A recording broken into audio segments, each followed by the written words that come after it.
Hey there, welcome back to another video. This time around, it is my review of the 2010 family action comedy, The Spy Next Door. Now, before I get around to sharing my thoughts on this film, I want to give a special shout out to Bronson for requesting yet another review.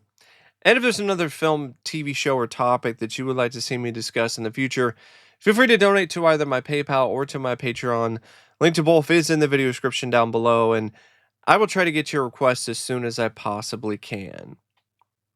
Now, this is a film that I was loosely aware of because I think I saw a bit of it on TV when I was a kid, but I even remember it being pretty lame then, so I didn't bother to watch the rest.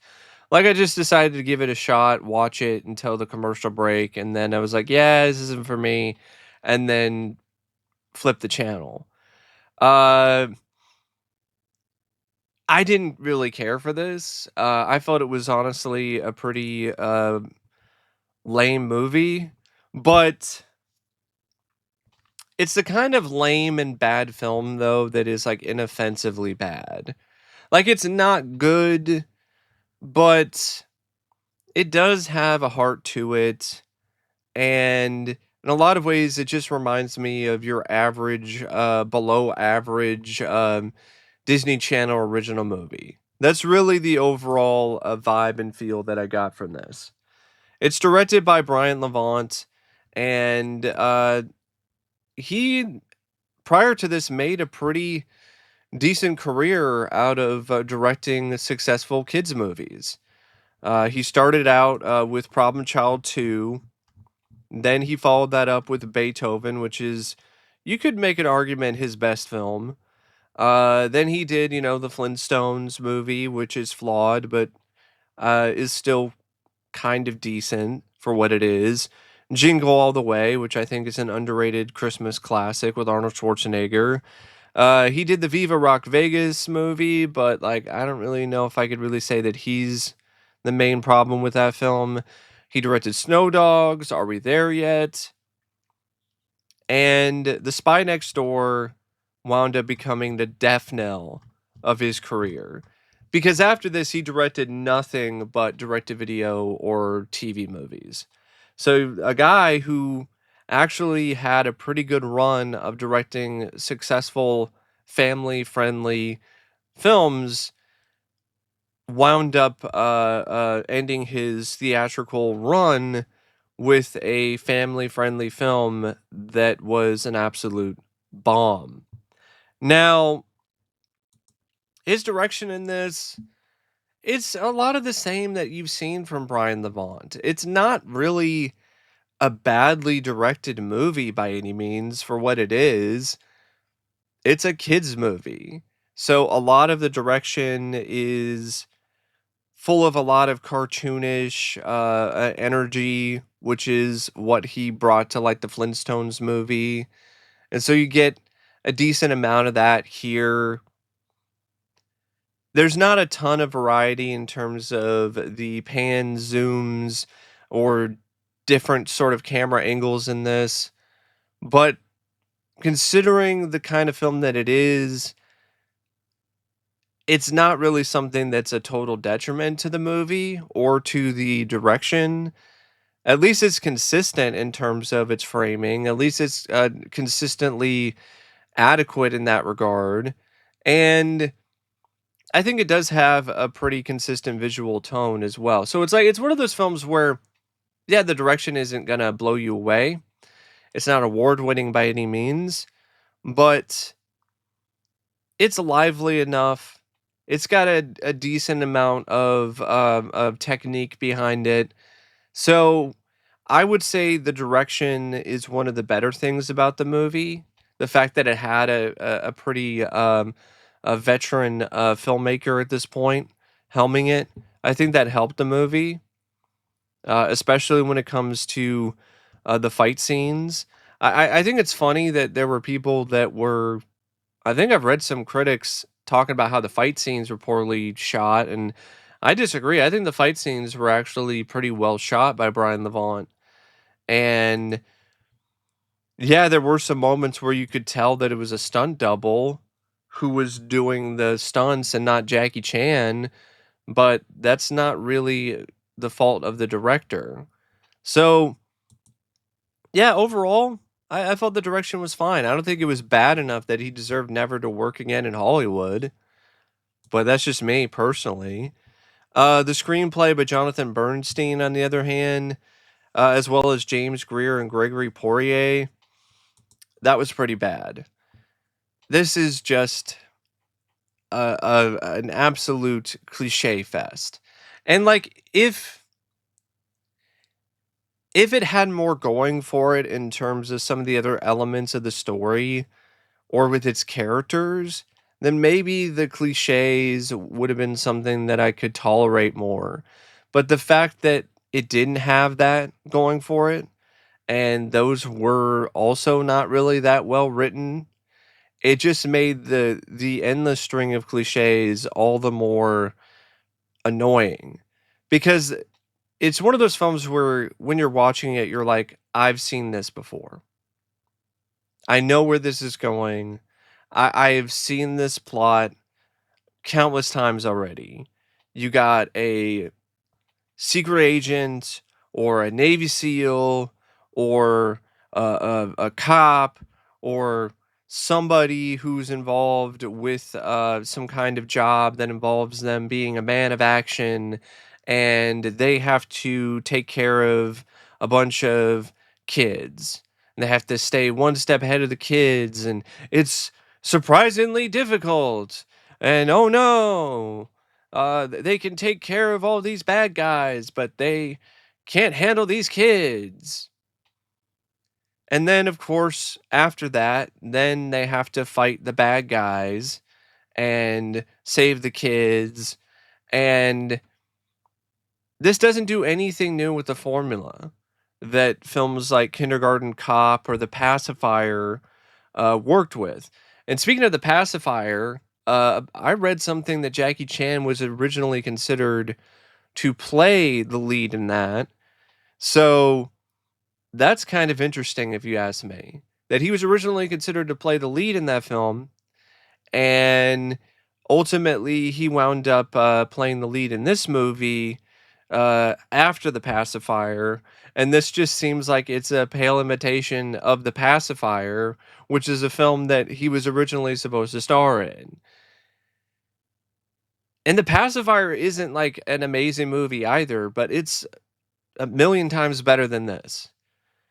So it opens up with actually a pretty decent tribute to Jackie Chan's films with Secret Agent Man in the background, despite the piss yellow filter over it, which I don't know why they did that. But the editing is pretty decent when it comes to all the different footage they put together. And then you see him as this nerdy guy who lives next door to this family, and he's dating the mom, and he has to leave their what is it? Their like 3 month or 1 year anniversary or something like that. Has to leave this anniversary dinner early because he got a message from his boss that he's got to go take care of something, and so he gets involved in a bit of spy action, defeats the bad guy. The bad guy gets arrested, Poldark, and you're thinking, okay, now he can settle down with this girl that he's in love with, in Jillian, and marry her and retire. But of course, the bad guy escapes because there's a mole inside of his agency. And so he starts to assume that his partner is the mole after his boss shows up at one point later on in the movie and threatens him at gunpoint. But of course, his friend is fine. He just made the wrong assumption about his friend, and his friend is actually involved in helping him capture Poldark and expose his boss for his corruption. Of course, Poldark has some kind of plan that he's trying to implement throughout all of this. Some formula that eats oil, and the villains are able to track down where he is, where his safe house is, because Jillian's kids go over to his house, and the youngest son, trying to remember what, yeah, Ian, he winds up downloading this this file that has the formula for the oil from Bob's computer. And Bob is a character that Jackie Chan plays in this, Bob Ho. And he downloads it to his iPod because he thinks that it's like a bootleg concert, a really rare bootleg concert. But it's not. And the kid, of course, ultimately, unwillingly and unwittingly leads the bad guys to them. And so the bad guys show up at some point and try to take out Bob at Jillian's house. But then, they already showed up at Bob's place next door, but then they see Bob getting ready for Halloween, and then they get in a fight with him. And of course, prior to the action stuff, Bob is doing the typical stuff when he's asked to babysit the kids because his girlfriend has to go take care of her dad who got hurt, and so she has to leave and go take care of him. And so he offers to take care of the kids because the kids don't like him, so this is an opportunity for him to bond with them. And so what happens is just the typical sort of stuff. You have the youngest daughter, Nora, who's 4 years old and is just bouncing off the walls and is stereotypically just cartoonishly energetic and spacey and hard to keep track of, to the point that he ultimately puts a tracking device on her.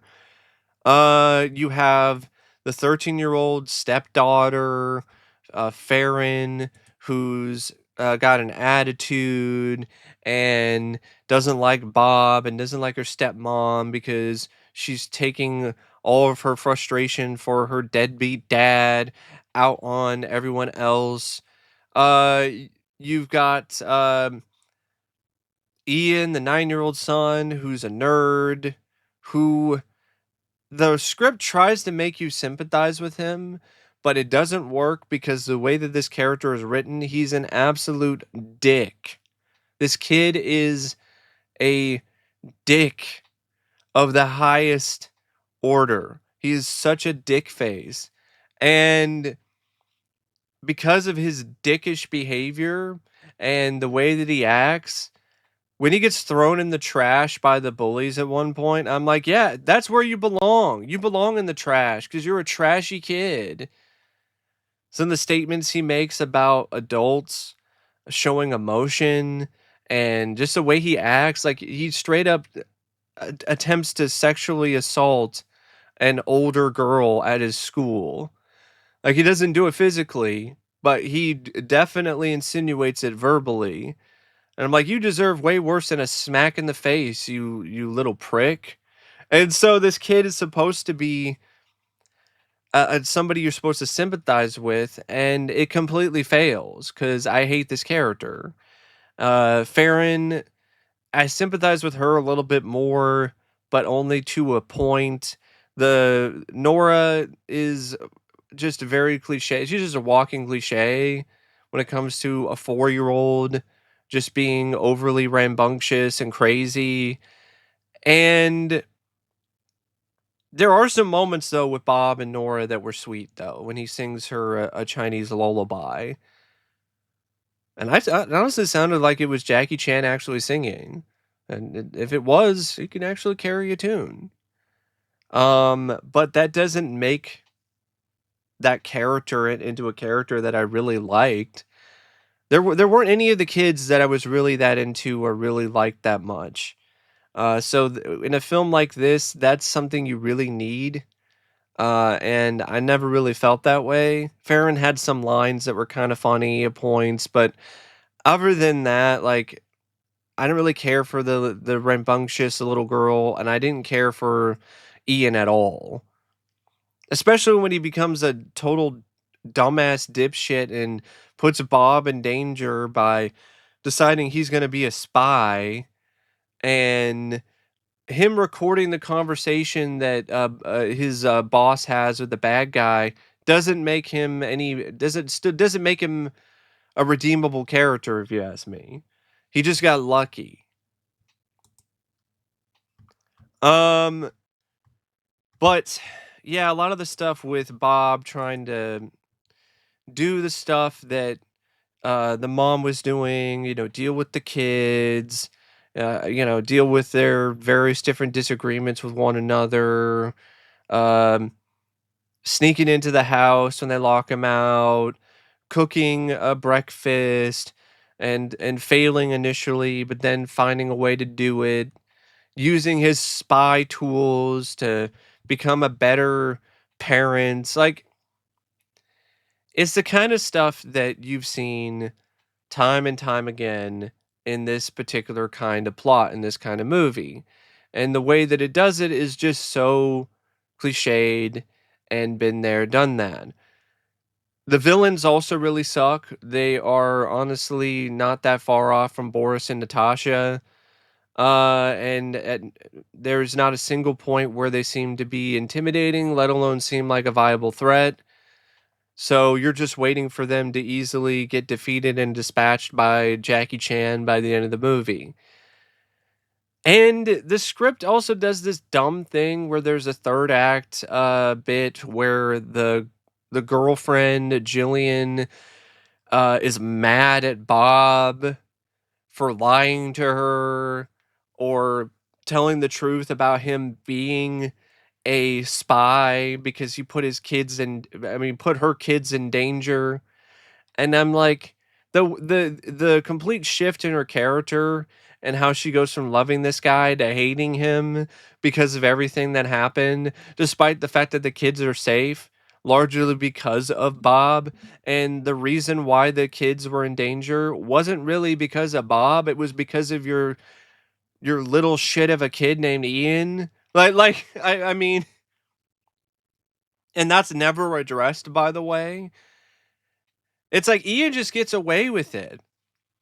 Ian gets away with it because he records the conversation with his cell phone between Bob's boss and the bad guy Poldark, and that I guess that's enough for him to get off scot free. I don't agree with that, but okay. And so you have the typical ending where she's done with Bob, and Bob is going to leave the family because he feels like it's what's best for them because he put them in danger. And then the kids have to tearfully plea for the mom to take Bob back, and she does. And then Bob and the mom get married at the end, and everyone lives happily ever after. I mean, it's to the point you even have like the kids uh, uh, who have like pets that also get involved in the plot somehow. Or there's entire gags that are set aside for the pig or the turtle. And it's just such a cliched, been there, done that, tired script and overall story. The humor for the most part is not really that funny. There was a joke about cannibalism with the pig that kind of made me chuckle, but that's like one of the few bits of dark humor the script even dared to attempt. Most of the time it's very safe, very generic, very just typical kinds of jokes and bits of comedy for a kids movie. Um The action when it is there is not that bad. I would say as kids movies go, the fights with Jackie Chan or his fight double or the overall fight choreography, there is some fun to be had with that. And so I will say that's definitely, for the most part, a relative positive when it comes to this movie. But the overall plot, the way that things unfold, not so much. I mean, it takes 50 minutes until the bad guys find Bob again. 50 minutes in a movie that's an hour and 20 something minutes long without the end credits with its extended blooper reel. That's way too long. That's over half the movie to wait until the villains start getting involved in the story again.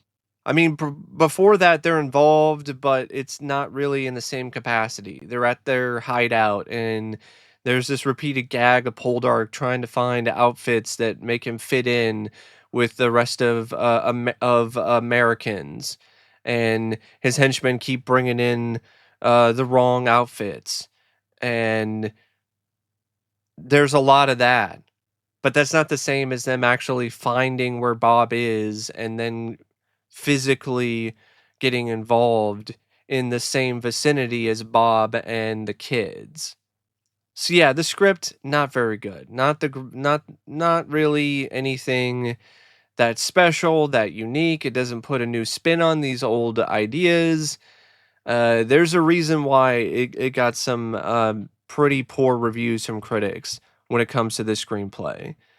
Um, the cast, Jackie Chan as Bob, he's not that bad. I mean, you can definitely tell that his heart is in this project. He's still got a good amount of energy and passion. The script and the story is lame and uninspired, but Jackie Chan's performance is anything but.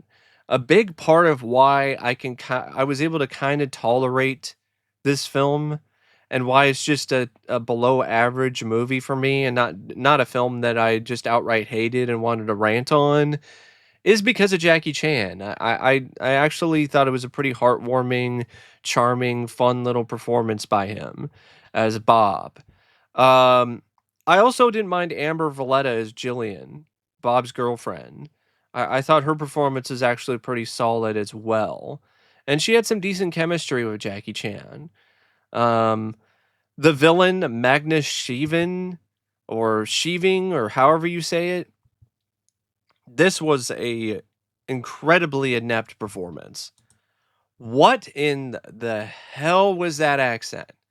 Because it wasn't Russian. I've never heard a Russian accent that sounded like that before. That was the fakest, most inauthentic or unauthentic Russian accent I've ever heard from an actor in a single movie. It was astonishingly awful. Madeline Carroll as Farron, she was she was decent as the snarky 13-year-old stepdaughter. I felt out of all three of the kid actors and performers, she was the better one. Will Shadley as Ian. I didn't really care for his performance. A lot of his acting was trying a bit too hard to be funny, and I don't really feel he had the comic chops to pull that off, especially with his line delivery for a young kid. He just came across as more annoying than anything else for me personally. Um, and Alina Foley is Nora. I can't really say a lot about her performance because I think the majority of her dialogue was just dubbed by an American voice actor. It was just dubbed by an adult trying to act like a kid, and you could tell. And it made the scenes with that character even more cringe-inducing to watch. Billy Ray Cyrus, I didn't quite give me an achy breaky heart as Colton James, but didn't really deliver a winning performance either, especially when he was trying to be the comic relief. It was just more the same shtick and the same lazy or just not very good acting that he brought to the table in Hannah Montana. Um, George Lopez as Glaze, Bob's corrupt boss. He had some moments, but he was in the film for like maybe 3 scenes. So there's not really much you can really say about his performance. You've got Lucas Till, who, was in a lot of other teen films.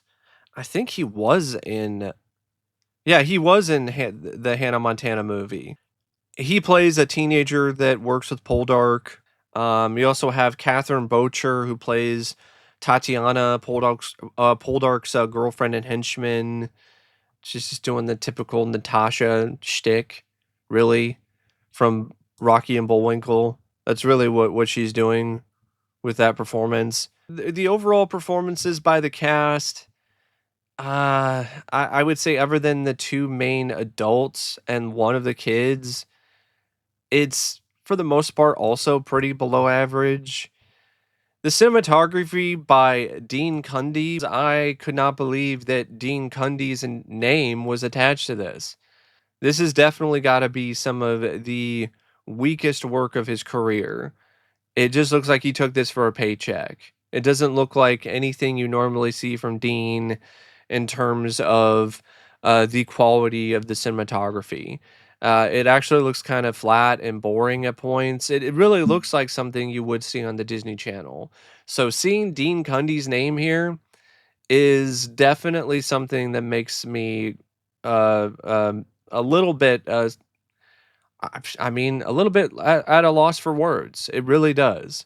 The editing by Lawrence Jordan is not very good for the most part. There are some moments with the fight scenes where it's tightly edited, but then there's other moments where there's these really weird transitions that are thrown into the film that are supposed to be from like some kind of point of view of a spy satellite or a spy camera.